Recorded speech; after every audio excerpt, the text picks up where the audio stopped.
has students, like when a student's having a hard time answering a question orally in class, she goes, give some love, and go like this.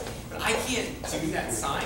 And so it's just another example of how I don't have a heart. Is that what my students say? Like, look, you can't even do the love sign. He really doesn't have a heart. I'm like, that's right, don't forget it. Listen, hear that? It's a hollow chamber. Hollow. I was telling them, like, there's a little bit left, but come March, it's not going to be there. How many times does he say, put your papers in the desk? 8. 8 times! He says it 8 times! This question right here. How does it feel to be the student in the Great League?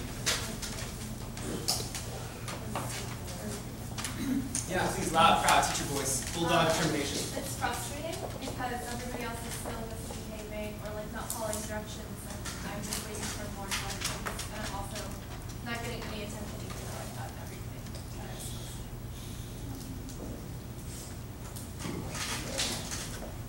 I guess completely cheated. Like I'm sitting here listening and he hasn't even called on me once.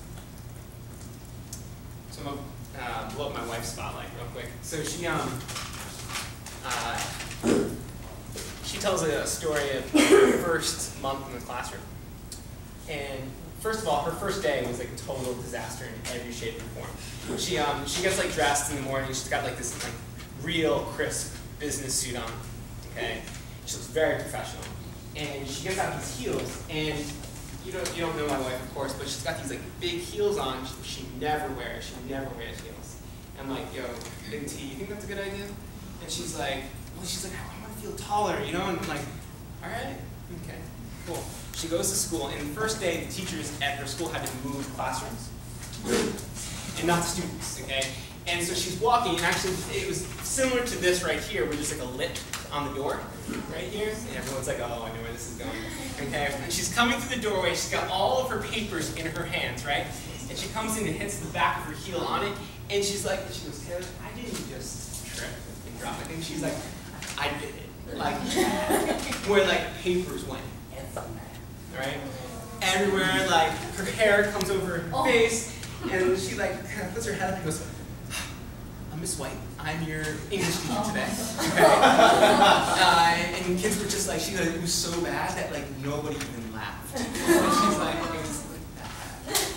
So that was her first day, but in her first month, she tells us very well when she's working with the teachers that one of the students in her classroom at one point, she said her classroom, I was like showing her this clip, and she's like, yo, that was my classroom in the first month. And she goes, one of the students in the back of the room actually yelled out at one point, get control of your class. Yeah. She's like, I've never felt so small in my entire life. And it was like her oh shit moment, her come to Jesus moment, whatever you call them, like, that's what she has right there and there. And that's where she turned it around. But it took a student to call her out on it. And it was like, that's when she had to like reset. Remember her coming home that night? She had a couple of glasses of wine. And like we were talking through it with her, and just like, she turned it around. She's now like by far and away, like the best teacher I've ever seen in action. We have very different styles, but she's like totally with it. And I'm not just tooting her own horn, but because she uses these types of strategies in the classroom. But she talks about that student a lot. The student in the back of the room who's doing everything she wanted him to do, or her to do in this case, Shanice. And Shanice was sick of it. She was frustrated. Shanice wanted to learn, and Shanice was not getting the education that she deserved. So think about it. What does it feel like to be that student? And so an exercise that I go through in my classroom at the end of the day, and I try to do this at the end of the day. It doesn't happen every day. But I try and think about, okay, I think about one student in my classroom, and I try and change it. What did it feel like to be this student in my class today?